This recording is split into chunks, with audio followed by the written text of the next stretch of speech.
कोरीतकारांक पावलुचें दुसरें पत्र आवेसवोर 6. आमी देवाचे सहकारी म्हूण तुमकां असो उलो करता. तुमी घेतल्या ती देवाची दयालाय निर्फळ जावंक दिवं नाकात. कित्याक देव अशें सांगता, शुभ वेळार हांवें तुजो उलो आयकलो आनी तारणाच्या दिसा हांवें तुका आदार दिलो. पळयात, होच तो शुभ वेळ, तारणाचो दीस तो होच. आमच्या मुन्यारपणांत कसलीच चूक मेळना जावंक कोणाचेच सुदारणेची वाटेर आमी कसलीच आडखोड घालिना. परतेंच जाल्यार सगळ्या वाटांनी आमी देवाचे सेवक म्हूण दाखयता. कश्ट दुखी अडचणी आनी हाल उपद्रे आमी भोगले. आमी मार घेतलो, आमकां बोडकुणींत उडयले, आमचेर बोडाय केली. कश्टी वावर आमी केलो, आमकां न्हीद पर्यान ना जाली आनी उपास तापास आमी काडचो पडलो. ह्या सोगटांक आमी तीर रावल्या. चुकी विरेत आमची वागणूक, जाणवायेची आमची शिकवण, सोंसणीकायेची आनी भोळेपणाची आमची चाल. पवित्र आत्म्याचे भरपूर गूण आमकां, आमचो प्रितीमोग दोंग नासलोलो. स्वताचो आमचो निरोप आमकां आसा ती घोटाय देवाचीच. दुस्माना विरुद्ध झुजतना आनी आमची राखण करतना आमच्या हातांनी फकत देवाक मानता तसल्या जिविताचीं हातयारां.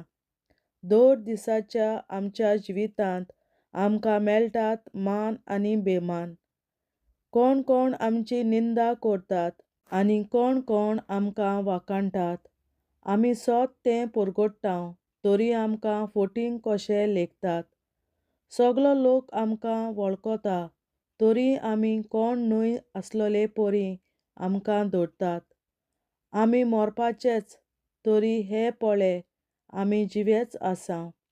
आमकां बरोच मार घाला, तरी आमचो जीव काडूंक पावूंक नात.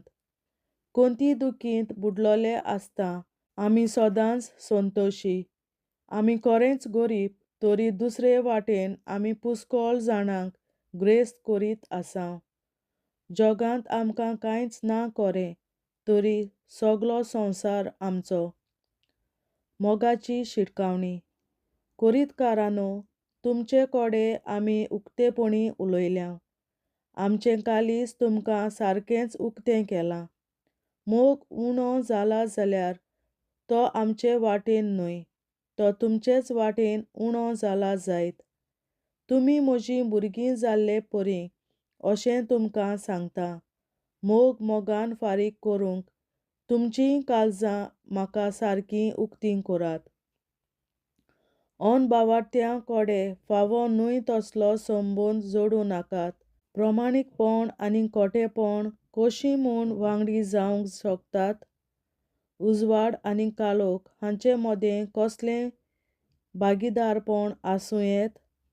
क्रिस्त आनी सैतान हांचे भितर केन्ना तरी कबलात आसूं येत.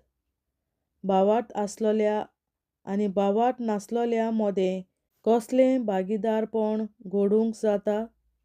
देवाच्या मंदिरा आनी कुड्ड्या देवां मदें कशेच भाशेन एकमत आसूं नजो, कित्याक आमी खरेपणी जिव्या देवाचें मंदीर.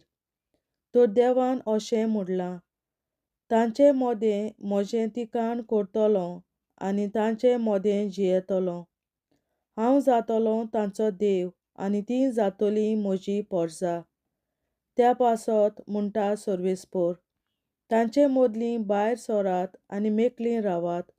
कसलेच म्हेळे वस्तूंक हात लावूं नाकात. तेन्ना हांव तुमकां वेंगेंत घेतलों. हांव तुमचो बापूय जातलों आनी तुमी जातल्यात म्हजे पूत आनी म्हज्यो धुवो, अशें म्हणटा सरपदवेदार सर्वेस्पर. देवाचें उतोरें. देवाचे व्हड उपकार.